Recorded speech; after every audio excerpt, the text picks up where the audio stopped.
ᱟᱫᱚ ᱱᱚᱜᱼᱚᱭ ᱟᱵᱚ ᱞᱟᱜᱟᱛᱟᱨ ᱟᱹᱫᱤᱵᱟᱹᱥᱤ ᱥᱚᱢᱟᱡᱽ ᱛᱟᱞᱟᱨᱮ ᱥᱚᱢᱟᱡᱽ ᱥᱩᱫᱷᱟᱹᱨ ᱨᱮᱭᱟᱜ ᱠᱟᱛᱷᱟ ᱟᱨ ᱚᱱᱟ ᱥᱟᱶᱛᱮ ᱡᱩᱢᱤᱫᱚᱜ ᱡᱤᱛᱠᱟᱹᱨᱚᱜ ᱨᱮᱭᱟᱜ ᱠᱟᱛᱷᱟ ᱟᱵᱚ ᱞᱟᱜᱟᱛᱟᱨ ᱠᱟᱨᱡᱚᱠᱨᱚᱢ ᱟᱵᱚ ᱵᱚᱱ ᱦᱩᱭ ᱦᱚᱪᱚᱭᱮᱫᱼᱟ ᱟᱨ ᱱᱤᱛᱚᱜ ᱱᱟᱦᱟᱜ ᱱᱚᱜᱼᱚᱭ ᱟᱵᱚ ᱱᱤᱛᱚᱜᱟᱜ ᱥᱟᱢᱟᱝ ᱨᱮ ᱡᱟᱦᱟᱸ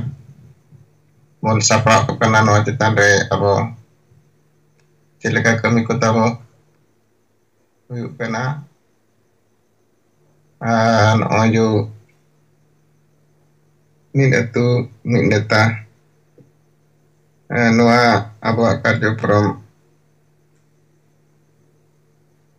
ᱚᱠᱟ ᱠᱚᱨᱮ ᱛᱤᱱᱟᱹᱜ ᱪᱮᱫ ᱞᱮᱠᱟ ᱪᱟᱞᱟᱜ ᱠᱟᱱᱟ ᱵᱟᱭ ᱪᱟᱞᱟᱜ ᱠᱟᱱᱟ ᱵᱟᱠᱷᱟᱱ ᱚᱱᱟ ᱠᱚᱨᱮ ᱡᱟᱦᱟᱱᱟᱜ ᱠᱚᱜᱮ ᱯᱷᱤᱰᱵᱮᱠ ᱠᱚ ᱛᱟᱦᱮᱱ ᱠᱟᱱᱟ ᱱᱚᱝᱠᱟᱱᱟᱜ ᱠᱟᱛᱷᱟ ᱠᱚ ᱟᱵᱚ ᱡᱩᱢ ᱠᱚᱨᱮ ᱜᱮᱵᱚᱱ ᱵᱟᱰᱟᱭ ᱠᱟᱱᱟ ᱚᱱᱟ ᱥᱟᱶᱛᱮ ᱱᱚᱜᱼᱚᱭ ᱡᱟᱦᱟᱸ ᱟᱞᱴᱤᱢᱮᱴᱟᱢ ᱵᱚᱱ ᱮᱢ ᱟᱠᱟᱜᱼᱟ ᱵᱷᱟᱨᱚᱛ ᱥᱚᱨᱠᱟᱨ ᱞᱟᱹᱜᱤᱫ ᱛᱮᱦᱚᱸ ᱥᱚᱢᱟᱡᱽ ᱞᱟᱹᱜᱤᱫ ᱛᱮᱦᱚᱸ ᱟᱨ ᱵᱟᱝᱠᱷᱟᱱ ᱫᱚ ᱟᱵᱚ 7 ᱮᱯᱨᱤᱞ ᱨᱮ ᱞᱳᱰ ᱪᱟᱠᱟ ᱡᱟᱢ ᱨᱮᱭᱟᱜ ᱜᱷᱳᱥᱚᱱᱟ ᱦᱩᱭ ᱟᱠᱟᱱᱟ ᱟᱫᱚ ᱴᱷᱤᱠ ᱜᱮᱭᱟ ᱱᱚᱣᱟ ᱠᱚᱢᱟ ᱟᱵᱚ ᱵᱚᱱ ᱜᱷᱳᱥᱚᱱᱟ ᱟᱠᱟᱫ ᱜᱮᱭᱟ ᱟᱞᱴᱤᱢᱮᱴᱟᱢ ᱦᱚᱸᱵᱚᱱ ᱮᱢ ᱟᱠᱟᱫ ᱜᱮᱭᱟ ᱢᱮᱱᱠᱷᱟᱱ ᱟᱵᱚ ᱛᱤᱱᱟᱹᱜ ᱵᱚᱱ ᱥᱟᱯᱲᱟᱜ ᱠᱟᱱᱟ ᱢᱮᱱᱫᱚ ᱥᱚᱢᱟᱡᱽ ᱨᱮᱱ ᱦᱚᱲ ᱛᱤᱱᱟᱹᱜ ᱱᱚᱣᱟ ᱨᱮᱵᱚᱱ ᱥᱟᱯᱲᱟᱣ ᱠᱚᱣᱟ ᱛᱤᱱᱟᱹᱜ ᱦᱚᱲ ᱴᱷᱮᱱ ᱵᱚᱱ ᱥᱮᱴᱮᱨᱚᱜ ᱠᱟᱱᱟ ᱚᱸᱰᱮ ᱜᱮ ᱟᱵᱚᱣᱟᱜ ᱦᱟᱨ ᱡᱤᱛ ᱨᱮᱭᱟᱜ ᱯᱷᱮᱥᱞᱟ ᱫᱚ ᱢᱮᱱᱟᱜᱼᱟ ᱪᱤᱠᱟᱹᱛᱮ ᱥᱚᱨᱠᱟᱨ ᱦᱚᱸ ᱡᱟᱦᱟᱸ ᱱᱚᱣᱟ ᱫᱷᱚᱨᱚᱢ ᱠᱳᱰ ᱨᱮᱭᱟᱜ ᱠᱟᱛᱷᱟᱭ ᱵᱤᱪᱟᱹᱨᱟ ᱩᱱᱤ ᱦᱚᱸ ᱱᱚᱣᱟ ᱦᱚᱸᱭ ᱵᱤᱪᱟᱹᱨ ᱜᱮᱭᱟ ᱡᱮ ᱛᱤᱱᱟᱹᱜ ᱟᱹᱫᱤᱵᱟᱹᱥᱤ ᱠᱚ ᱛᱮᱦᱮᱧ ᱥᱟᱨᱱᱟ ᱫᱷᱚᱨᱚᱢ ᱠᱳᱰ ᱞᱟᱜᱟᱱ ᱞᱟᱲᱟᱣᱱᱟ ᱨᱮ ᱢᱮᱱᱟᱜ ᱠᱚᱣᱟ ᱚᱱᱟ ᱢᱟ ᱴᱷᱤᱠ ᱜᱮᱭᱟ ᱥᱚᱝᱵᱤᱫᱷᱟᱱ ᱨᱮᱭᱟᱜ ᱚᱫᱷᱤᱠᱟᱨ ᱠᱟᱱᱟ ᱢᱳᱣᱞᱤᱠ ᱚᱫᱷᱤᱠᱟᱨ ᱞᱮᱠᱟᱛᱮ ᱫᱷᱚᱨᱚᱢ ᱠᱳᱰ ᱢᱟ ᱢᱮᱱᱟᱜᱼᱟ ᱚᱱᱟ ᱦᱚᱸ ᱴᱷᱤक ᱜᱮᱭᱟ ᱟᱨ 2011 ᱡᱚᱱᱜᱚᱱᱚᱱᱟ ᱨᱮ 50 लाख आदिवासी सरना धर्म कोड को ऑल लेना ᱚᱱᱟ ᱦᱚᱸ ᱥᱟᱹᱨᱤ ᱠᱟᱛᱷᱟ ᱠᱟᱱ ᱜᱮᱭᱟ ᱡᱚᱛᱚᱣᱟᱜ ᱜᱮ ᱥᱟᱹᱨᱤ ᱠᱟᱛᱷᱟ ᱠᱟᱱ ᱜᱮᱭᱟ ᱢᱮᱱᱠᱷᱟन ᱛᱤᱱᱟᱹᱜ ᱦᱚᱲ ᱛᱮᱦᱮᱧ ᱱᱚᱣᱟ ᱛᱮᱛᱟᱝ ᱨᱮ ᱢᱮᱱᱟᱜ ᱠᱚᱣᱟ ᱟᱨ ᱱᱚᱣᱟ आंदोलन ᱨᱮ ᱢᱮᱱᱟᱜ ᱠᱚᱣᱟ ᱛᱤᱱᱟᱹᱜ ᱦᱚᱲ ᱠᱚ ᱵᱤᱪᱟᱹᱨᱮᱜᱼᱟ ᱱᱚᱣᱟ ᱫᱚ ᱥᱚᱨᱠᱟর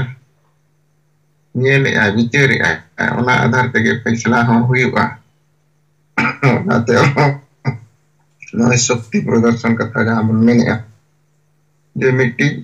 जिला रे कम से कम 1 लाख और जारा करते नवा कथा रोड़ोगोआ जे आदिवासी जहां पर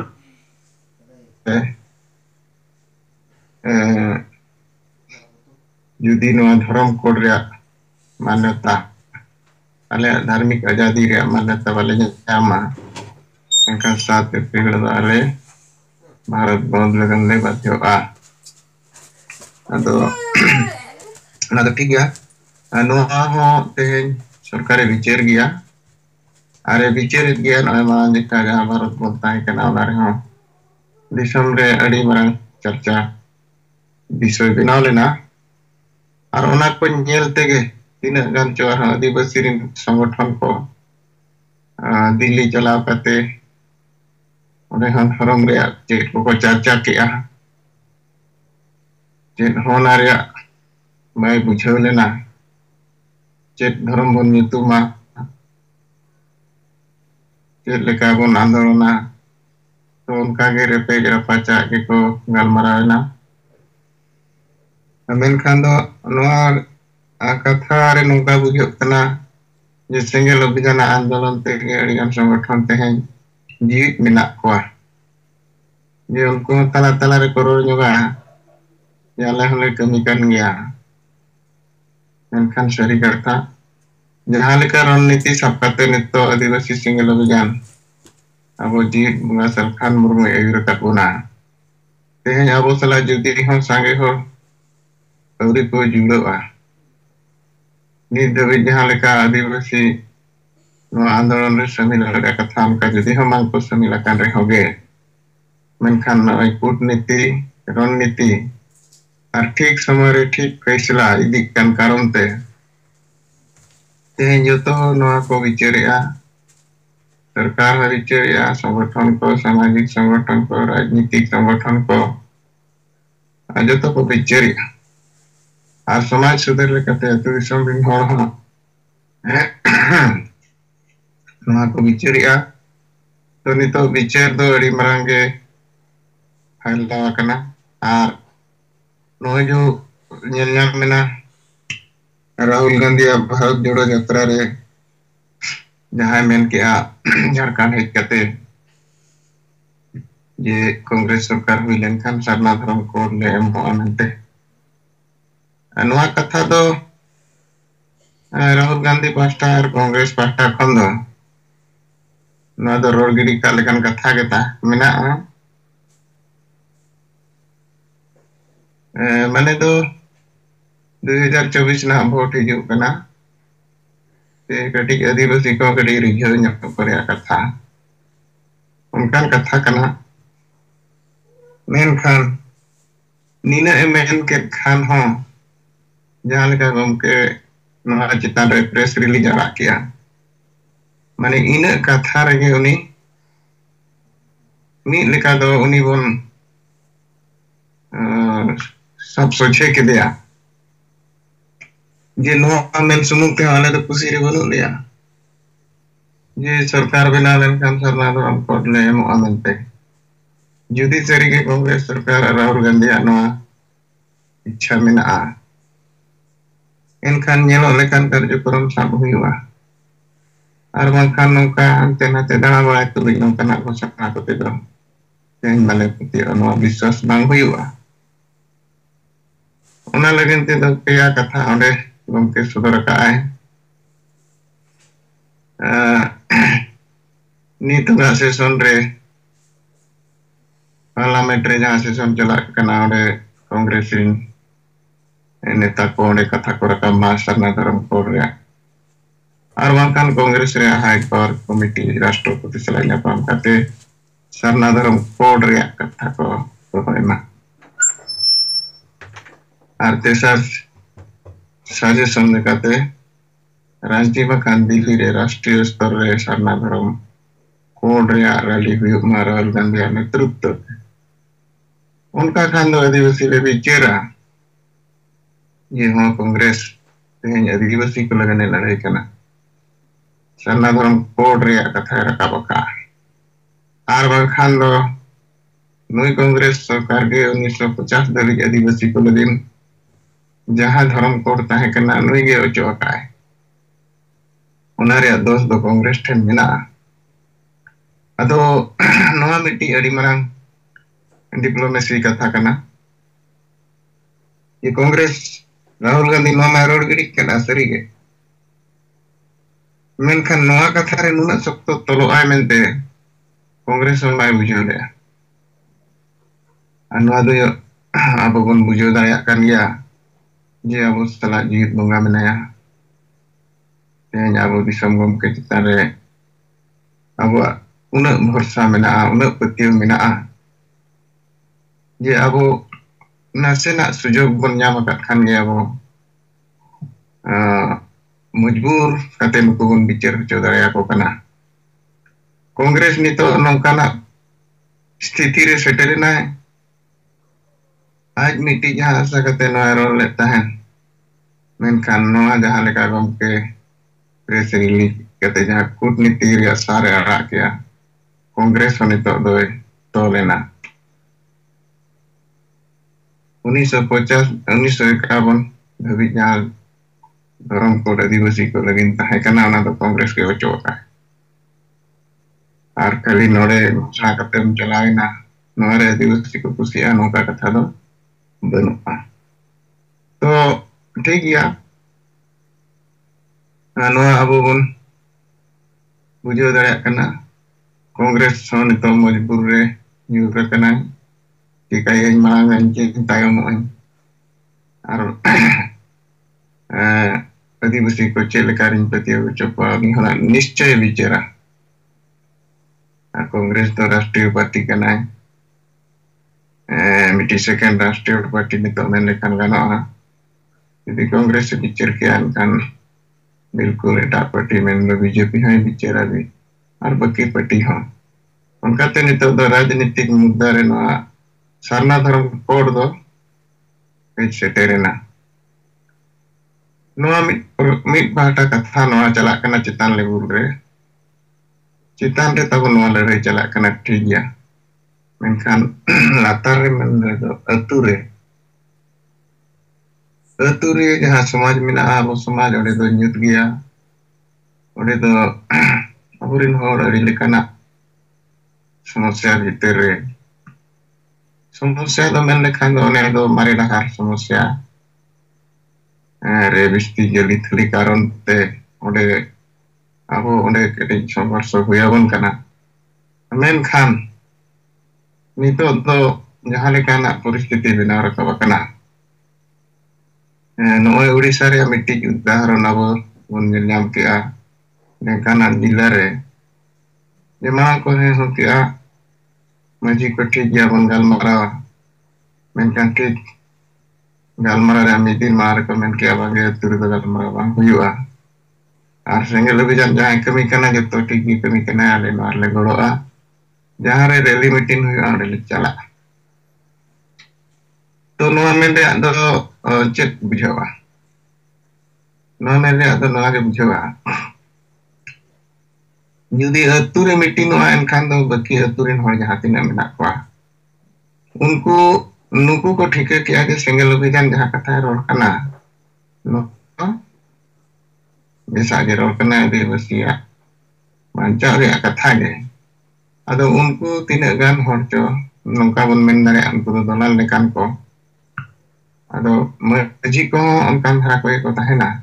मिद बार दो नितो उनकान को गे मेना को जे उनको तो अतु हर सला समाज सला तो चिन्ह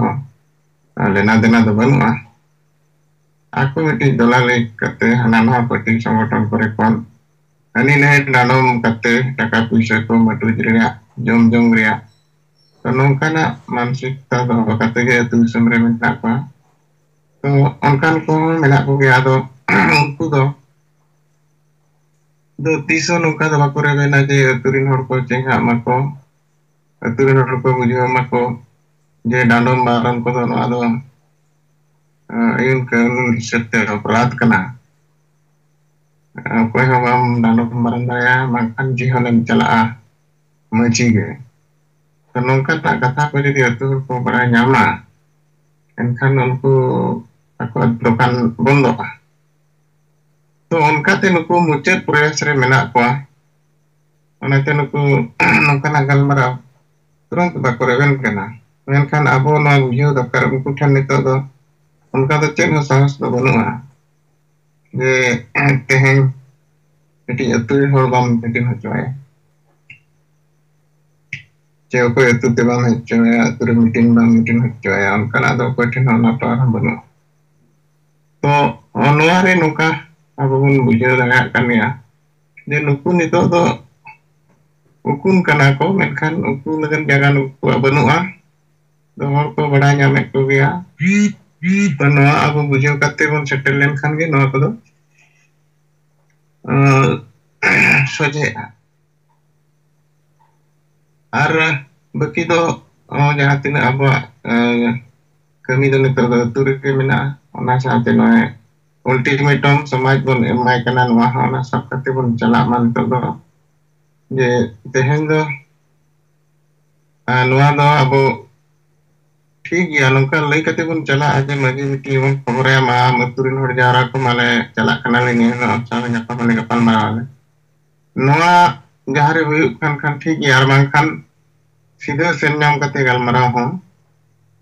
हुई गया और मिटी अतु चलाव लेन खान दो नियति बारपे हर दो को ᱧᱟᱢᱚᱜ गया और बारपे हर को ᱧᱟᱢᱚᱜ खान नितो दो कमी को अतु दिसम रे उना बनुआ हर फ्री धरा को तहेना नियति किचिगान हर दो को हेज शुरू ako ar galmara को आंजमा तो उनका ते अब अतु रे तो बोलन तेगे हुआ और जहाँ रे अतु रे बन समतन कना ओने मा ठीक गया Menkan ina gan nokana aku pengau sampai calaw kate galmarau utar leko kan ode hor ko ajam gya ko ar samadhan re hor ode kon ge odokoa ano tabo in pata ko neto bichar lekate nonwa ko katha ko samang ke tabona ado mata punya alas buna nito to dengan takot tabon minak buna node jung re ini kata ko abo bicar ko minak kan bon aja mah masa nam ko johar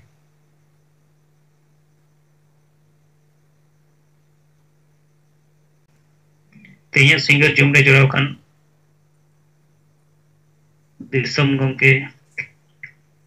Madam Sumitra Murmu साथे यही राजरेन सनम single कार्यकर्ता को जोहार इन लक्ष्मी नारायण किस्कू उगली जोनालेट अदो reporting लिखते तेहिन नवा Jamalpur block Narayanpur अतो singer अक्तो Sen हुई लेना बुक्ति हेमब्रम जहाँ तो जुथ मुराली जारोग्राम अंचल जमालपुर ब्लॉक और पूर्व बर्धमान अदो नई बुद्धी हेमब्रम आज को गपा भांडन कमी हुई हुआ अदो नवा कमी होरा दो मारांग कोन के आतो मची सावते आकोरन जहाँ तीना आत्मीय स्वजन को मेना को नुको को तलारे उच्छन लेना जे नवा भांडन कमी होरा दो बेरल तक के हुई हुआ और नवा उच्छन तायम गे उना आतोरेन जहाँ मजी बाबा दिलीप सोरेन और नायके बाबा समीर मंडी नुकिन पावटा से खंदो मिटांग घोषणा जे जेहेतु बेरल दाते नवा भांडन कमी होरा हुई हुआ अलिंग दो सेटर बांगलिंग ताहे दारिया और उना टोला रनगे जोगो मजी बाबा सुकलाल हेमब्रम और गोडेल बाबा खेपू किस्कू नुकिन दो अकिना घोषणा लेकतिकिन मेन रोड किया जे गलिम जेहेतु बेरल दाते के भांडन कमी होरा हुई होचोरिया इच्छा प्रकाशिया अलिंग ओंडे सेटर लिंक तहेना मजी बाबा से नायके बाबा सेटर किन तहेन और बकिन तहेन अलिंग दो नाखन सेटर लिंक तहेना और गपा नवा कमी होरा रे नाखन अबो सेंगेल पावटा से खन दो रांकिनी अतो करे खन अबोरेन कमी को लक्ष्मी नारायण मुर्मू लक्ष्मी नारायण बास्के अनिल मुर्मू एमान सेटर को तहेना और नुकिन बुद्धि हेमब्रमा नेहर जे अलिंगा ओंडे उपस्थिति हुई लेखन बेस हुई हुआ जेहेतु दिलीप सोरेन मोहल रन कार्यकर्ता कना किन और उना एरिया रे नो मोहला मिटांग उनकाना जबरदस्ती दादागिरी कोरेना कमी होरा को विगत दिन कोरे नेल कना रिपोर्ट लिखाते निल लिखा निज हद नवा रोडा कते के सनम को दोराते जोहार nit no ugli jon lukhi narayan isku report ko bana jam ke adi bes उनका किताब वगैरह में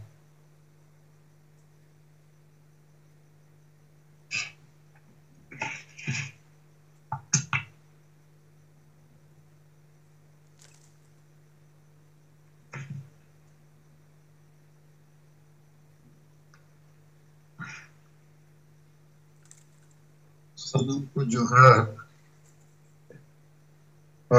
हाँ जोहार गम के अंजम करा बस के सोशल मीडिया रे तेहेन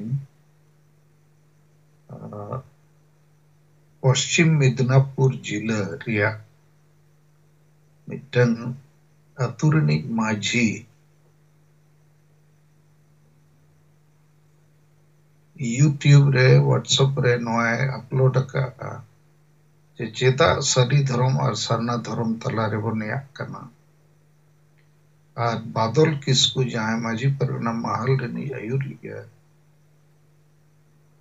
उन्हीं प्रश्नों का दिया है जे चेता सरी धर्म दो इत्यादि ᱟᱫᱚ ᱚᱠᱟ ᱮᱨᱤᱭᱟ ᱨᱮᱭᱟᱜ ᱠᱟᱱᱟ ᱢᱟᱢᱞᱟ ᱟᱨ ᱡᱩᱫᱤ ᱡᱟᱦᱟᱸᱭ ᱚᱱᱟ ᱯᱚᱥᱪᱤᱢ ᱢᱮᱫᱽᱱᱟᱯᱩᱨ ᱥᱮ Purulia zonal area rain leader को नवा चितान रे थोड़ा रोशनी पे एम दाड़िया खान आबो बो बाडाय ᱧᱚᱜ दाड़िया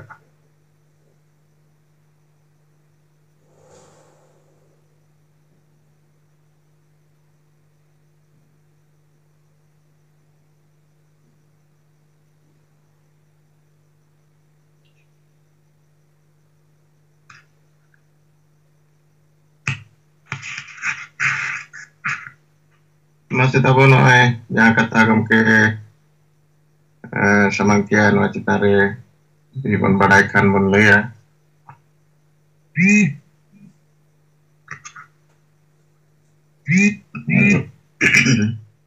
jagi pikir ko report ko minakan no na pernah jum sanam ko johar bape rode te tehin seta jumre midbar kathain leila ona listen एक नंबर तो नॉय जे अब जूम मीटिंग सेता और सिंगल बो चलावे नवा तो सारी के मीटिंग स्कूल चे कॉलेज चे पार्लियामेंट लेका बो चलावे आदो स्कूल कॉलेज रे जखन पढ़ाओ हुआ तो मीटिंग पढ़ा रेया कंटिन्यूटी ताहना जे मास्टर हिजुआ कुली को अच्छा होला चेक को पढ़ावला असे तेहिं चेक को पढ़ावा अदो अबो नवा जूम रे दो नौका कना दिन गेबो नावा कना नावा स्टूडेंट नावा मास्टर नावा क्लास नावा स्कूल नावा पार्टी अदो इnya मेन रेया अबो तिना गान टॉपिक्स को सब्जेक्ट को चर्चाएगा ओना दो तोंगे को दरकार आलो आतो दरकार आलो डिस्कनेक्ट होगा ओना थोड़ा ध्यान बो एमा पहला विषय दोसर विषय तो ही करना जैसे ता जो सिंगल जूम रे बो हाइलन खान जहाना नावा बड़ाई जोंग रिया तेता गोरोज दुलर ताहन इनका नावाना जहाना जिनिस बो hatinya tobe to anjom sana jete bo thir koa okoy ho jahana nawana katha bichar घटना समाचार को बाबो लैया ina khan do kelas re hej katem dudurumam japik ka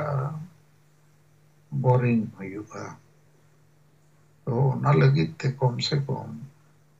abo setar newspaper खबर कागज हताव कथा हम पढ़ाव दाड़िया बाकन इंटरनेट रे हम पढ़ाव दाड़िया जे असम रे चेक को चला कना बंगाल रे उड़ीसा दिसम रे अबो को इद्दी कते खास कर तो अबो आजम को हो रोड को हो थोड़ा नवा सपड़ावा दिन के अब जूम मीटिंग रे जहाना नावा बाडाई जोंग लेखान कथा बो लई सदर लेखान ओना लगित ते हो नवा जूम रे अबो बो सेलेदो तेना जहां बंग जहां कथा को बाडाई होगा एसार दो इन्नोई रोड़े ताच अबो आदिवासी संगल अभियान नेता नीति रणनीति और कमी हो रहा टारगेट को बो सेट का ओना हिसाब ते ठीक गे बो कमी करना आपे को पे पूर्व कुरुमुटु रे मेना पेया आदो उना रिजल्ट तो बाबो ᱧᱟᱢ दाड़िया करना ओना लगित ते थोड़ा बो आम दोष मेना लेकिन समाज उना बाय गोड़ो करना लेकिन आबो दो नित मिटन फुटबॉल टीम लेका टीम दो बो बनाव का प्राइज अड़ी गान नेता मेना बुआ आदो गोल दो बाबो गोल दाड़िया करना अब बाबो गोल खान टीम के लेकर चैंपियन अदो चैंपियनों लगी ते दो पेया जिनिस लगती है कि गोल गया वो मिट्टन उनका ना जीत दोसर दो दिन गे नो प्रैक्टिस ते हुआ एलोन रे दिन गे प्रैक्टिस और तेसर दो यदि नोते कोई बाय गलो कना नाते कोई जानते कोई नवा नवा ट्रेनिंग कोचिंग उना हो लगती है तो टीम दो बना गया था वो लेकिन बाबू बोल दड़िया कना इनखान पेया जिनिस जान जिनिस सफर लगी लगती है जीत निरंतरता और नवा नवा उपाय चे रान बनाओ दो इनोवेशन कारण आरमा एटाक कुमा समाज गोगोज रेगे मेना कुआ अबो के बांचाव रे मेना कुआ लेकिन बकोम गया हो और संगे होने तो बको बुझो रे और बांग बुझो रे कारण दो मारे उयहर मारे डहर रेगे जायजुक को थली ना झली ना तो ओनाते आबो को गे नवा नवा उपाय को बनाव करते जितकरो लगी आगतिना लागे वो जितकर दड़ेया बगन कुणबी को एसटी ना इनते अम्बो बना दिलावो जुमिदो तो समय कम गया उन्हें सब थोड़ा उन्हें ध्यान वो एमा और अब सन्ना धर्म कोडो बाबू न्यामा और को अनानो धर्म में पसंद चबा मारंग गुरु को आट के दिया लघु गुरु होया तो लगी तो अब वो धर्म अदो ओंगा को अदो जाति जुड़ू अदो भाषा हो अदो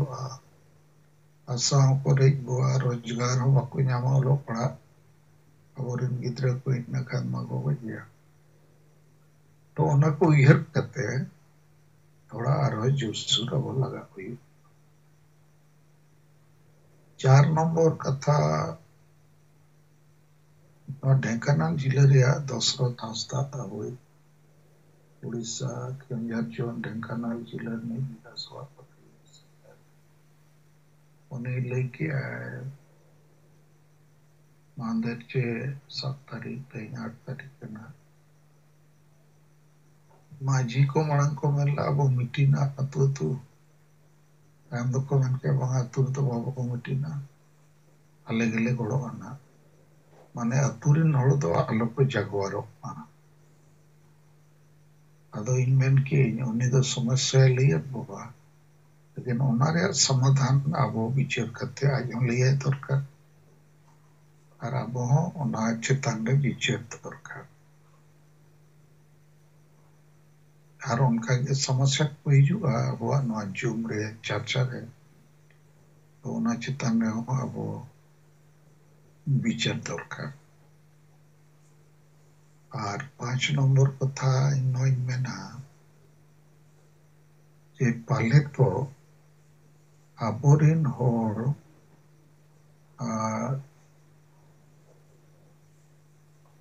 बुजुक करना को समाज बुजुक करना दिन के बुजुक करना तो उनको ना बाको बुझो दड़िया करना अदो आबो आबोरिन होर जागवार लगी माजी को हो और लोग पढ़ा स्टूडेंट को चक्री जुई को हो मारंग तो नवा के बुझो को हुई अच्छे यदि हसा बसा जति धर्म रोजगार वो आता है मैं खन्मा को बच गया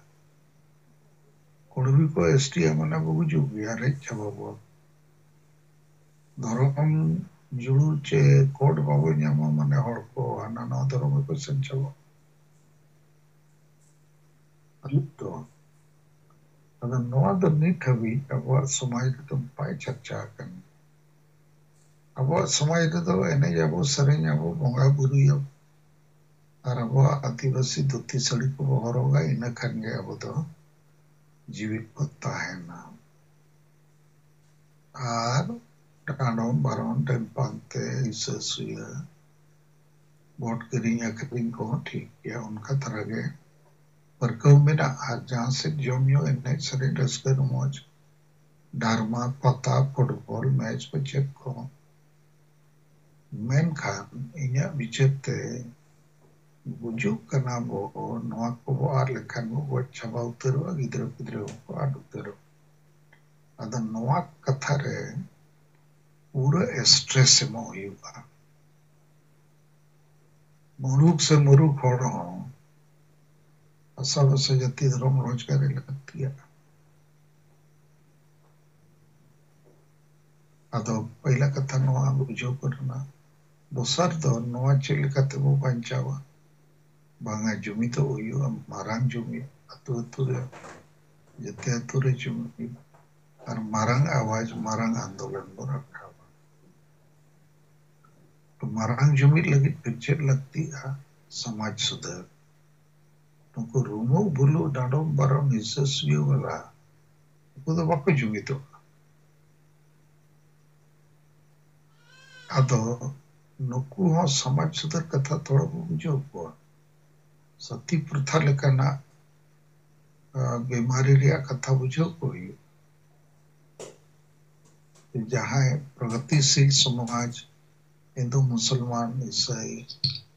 के बंगाली बिहारी उड़िया नुकु को तला रे बड़ी जा को ताए कना तो को साकी अतबे तो को लहा कना तो एजेंडा को आर लेखान को जानो कथा वे सही बुझो बाबू जुमित लेन खान आबोरे ने एमएलए एमपी चे संगठन यूरिया को दबा को ओरो तड़िया को आबो के जुमित हुई अतु अतु रो जुमित लेन खान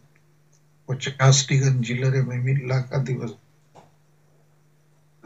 आबो एजेंडा लगी मेनखान जुमित लगी समाज सुधार लगती और ना समाज सुधार रे रुमु बुलो चाबा एकला तो वहां माजी परगना व्यवस्था रे सुधार लगती है वंशगत जगह रे अतुरिन जिते होड़ा सहमति थे ᱚᱞᱚᱜ ᱯᱟᱲᱦᱟᱜ ᱠᱚᱲᱟ ᱠᱩᱲᱤ ᱠᱚ ᱢᱟᱹᱪᱤ ᱠᱚᱣᱟ ᱟᱨ ᱵᱟᱝᱠᱷᱟᱱ ᱟᱵᱚ ᱟᱹᱛᱩ ᱫᱤᱥᱚᱢ ᱫᱚ ᱵᱩᱲᱤ ᱢᱟᱛᱟᱞ ᱢᱩᱨᱩᱠ ᱦᱚᱲ ᱱᱤᱛ ᱫᱷᱟᱹᱵᱤᱡ ᱠᱚ ᱪᱟᱞᱟᱣ ᱟᱠᱟᱜᱼᱟ ᱟᱨ ᱱᱩᱠᱩ ᱠᱟᱨᱚᱱ ᱛᱮᱵᱚ ᱜᱚᱡ ᱪᱟᱵᱟᱜᱼᱟ ᱟᱨ ᱟᱹᱛᱩ ᱟᱹᱛᱩ ᱨᱮ ᱱᱤᱛ ᱫᱚ ᱟᱫᱷᱟ ᱠᱷᱚᱡ ᱰᱷᱮᱨ ᱚᱞᱚᱜ ᱯᱟᱲᱦᱟᱜ ᱦᱚᱲ ᱢᱮᱱᱟᱜ ᱠᱚ ᱨᱮᱦᱚᱸ ᱠᱚ ᱵᱮᱠᱟᱨ ᱜᱮᱭᱟ ᱜᱩᱞᱟᱹᱢ ᱞᱮᱠᱟ ᱟᱫᱚ ᱱᱚᱣᱟ ᱠᱟᱛᱷᱟ ᱠᱚ ᱜᱩᱡᱩᱜ ᱟᱨ ᱵᱟᱧᱪᱟᱜ ᱡᱩᱢᱤᱫᱚᱜ ᱟᱨ आंदोलन और समाज सुधार 1 2 3 कथे आबो हर को तला रे चर्चाया और नित दो अब सरकार में अल्टीमेटम बो एम खाओ दिया समाज हो अल्टीमेटम बो एम खाओ दिया अदो अल्टीमेटम रे जहां ड्राफ्टिंग मीटिंग बनाओ कर दिया ओना बांग्ला उड़िया समी यार वो भाषाते ओल कते उडी बापे ठोपे बनाओ दड़िया नोआ साप्ताहिक हाट करे इते अतुरिन हर को जावरा और को थोड़ा नेल कते हटिया को खान चर्चा रे हिजुगा और बाकी हो अतु करे ओलो पड़ा और नोय माको दरकार माजी को माको दरकार और चेत ओनारे वो ओलेया सिंगल सेट खोय आदिवासी समाज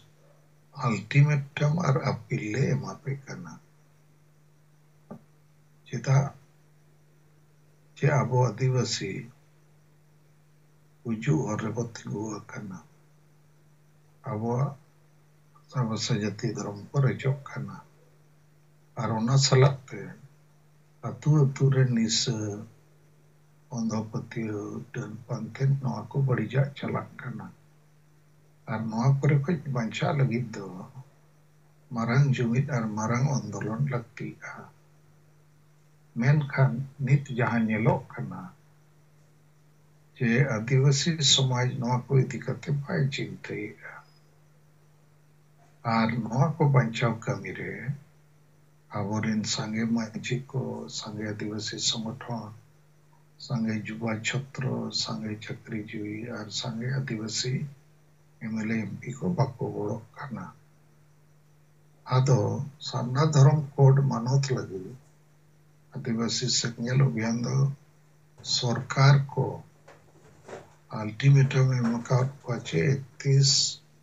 मार्च अभी तेनो घोषणा पे बखान 7 अप्रैल भारत ले बंदोया रेल रोड ले चक्का जामा अदो उनका गे आदिवासी समाज से खोज हो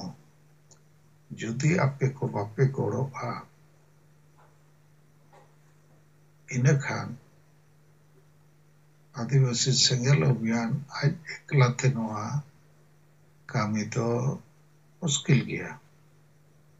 और बांग पे गोड़ो खान 31 मार्च 2024 ते बांग पे घोषणा खान गोड़ो रिया घोषणा नौका बुझा जहाँ आपे की बिचर पे चे आपे तो समाज रिन गाते कना पे चे पैरी कना और निवेदक रे आदिवासी सेंगेल अभियान और okay nyutum te arago kana ja nyutum pa pun nata loud में loud kate रहो नादा साउंड बनाओ अच्छा अच्छा ठीक है ठीक है एड्रेस और तारीख होने पे लगा हुआ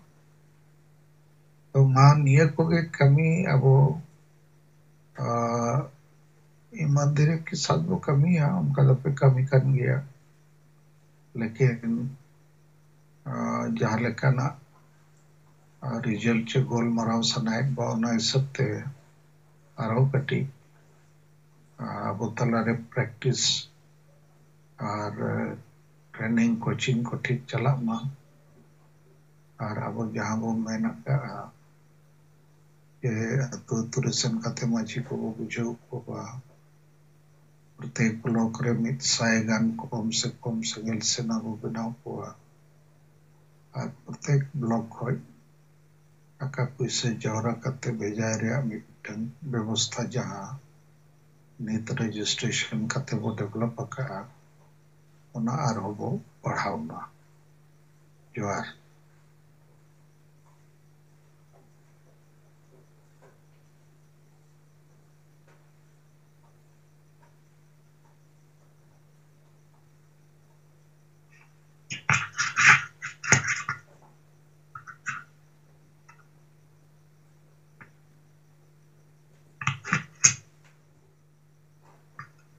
masih tahu gongke rian kata ko lihat benar di nebes apa itu gol sanamun kana kan ona leka abo pia kata rian em kata kami wiwa na kata ko abo di bes gongke abo na ko lihat benar masih tahu arha angka ge bicar ko report ko penanjama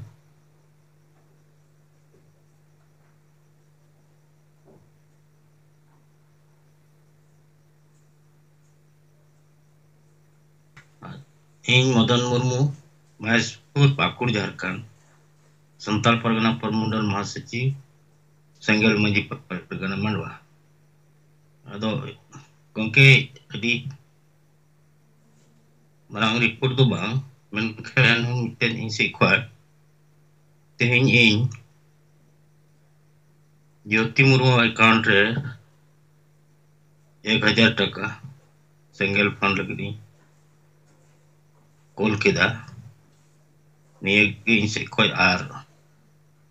usar katha do Pakur जिले खोई को registration का उनको या को कोलकाता बाकी हिना तक उनको थोड़ा nyutumin yung da yung reseller kan खोई चल मना को खाई नो ध्यान मिटन बाबूधन मुर्मू व्यक्तिगत दिसंबर 1000 टका रामजीत टुडू पकुड़िया व्यक्तिगत लेखाते दिसंबर जनवरी एम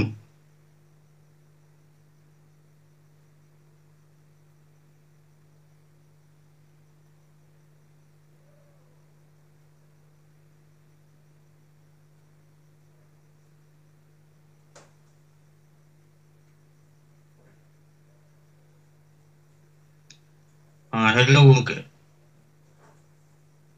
क्या तो कटा हो ना हाँ मा आजम कना हाँ तो कुल का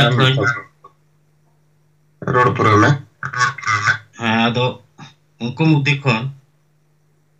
Ar Madan Murmu uni do Disember Januari Februari em kida.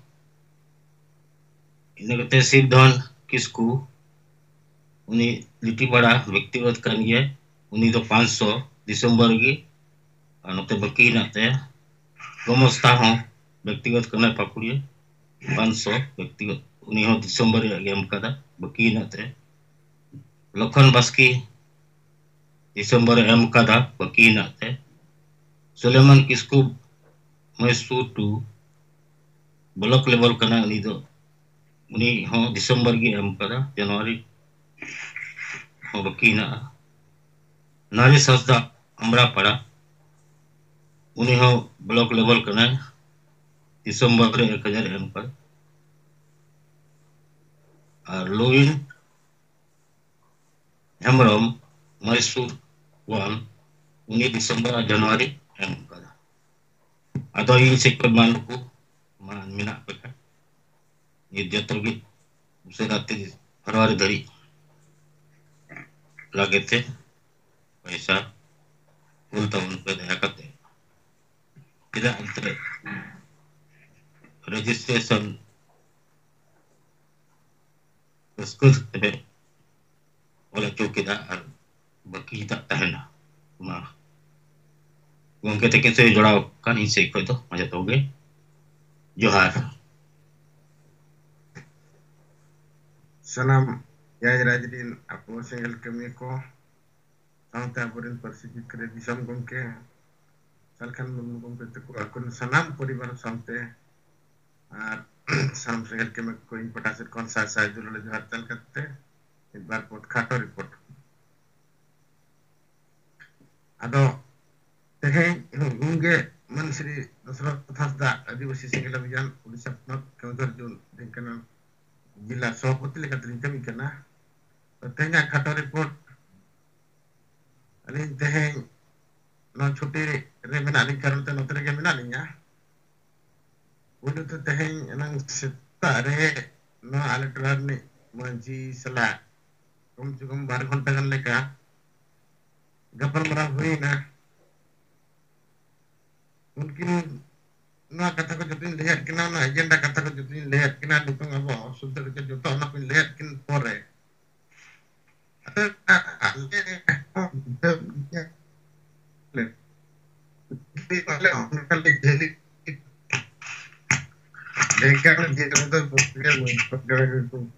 Pargana मोहल के कमी कर रहे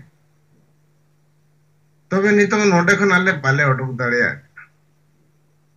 नो बलि कुंभ इतिकते ना नो जो पर्व जो मोने हर को अरेस्ट लेना नो रे हो तो चिठिया को तहन कन गया आर गोंडे को मेता को तहन कना आपे नो रे बापे सेटे रखान आपे कथा जाना को चेको वाले बुझेवा उनका लेका को चिठिया को तहन कना जा पर रे कि उनको बांग को कन रे हो बाध्यता ako narali रे को शामिल लेना मेता को ना को लैया আর নোয়া হলে বড় দাঁড়া কান গিয়া নিতং সালকান মুমু আডি চেরা বিচার গে তালা কোনোজি না কেমকে না রে তো আটা আডি জো কান গিয়া না মঞ্জি পারনা মোহর রে চালা কানালে পয়সা হো আলে আগলে ইদি আমি পরে আলে হো আলে আগলে ইদি মিটিং জিতুম তলে চালা কানা ওন্ডে সরে লে জমি আলে আর ले हिजुक कना चेन हो उनका तो मिटे भले गापल मरा कना जे तेहें चेक बन चिकाया आर ओंडे जे होय बखान आर नुको निको नुका पेपे लेका कुणबी को कोस्टिक कना सारना धर्म कोड चेलकाते बन ᱧᱟᱢᱟ संताली राजभाषा चेलकाते बन स्थापिता भाषा भाषा को चेलकाते बन तेरा लेकिन एजेंडा तो उनटे तो नुको तो कदो भले गापल गलमरा कना गलबा खाली सेनो कना ले जम एले ᱧᱩ एले आदे ना अदो ino no mungkin ni kata kan kadin kana gongke abin re odo ko bin se abin alele sarha bina abin judi meta bin odo kena abin alele sarha le bin kan abin yelte ar meta tula sahas dare ya ado na sahas ke bale kuda ya nono khatir ke ale bale kuda dare kana kidu bichar ko to anjam ja na mobile ko le sab ya na youtube पर hale nyele dia judo gele bada dare kana a besa ona kita nitok joto manci kita bako jela itu gongke tinak kan oleh beri rola ka komena chet beri rola ka je bang handi botol ko iya ko ada inta kan apa samaj rin to chet bond ho karte marina chet to marina bond ho ka jete abon bodol chok ya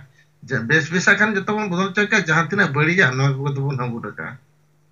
atau kata udarawali buka jano abo dollar inta kana minola nyal punu kada lekan dale hol kana nui nitong nui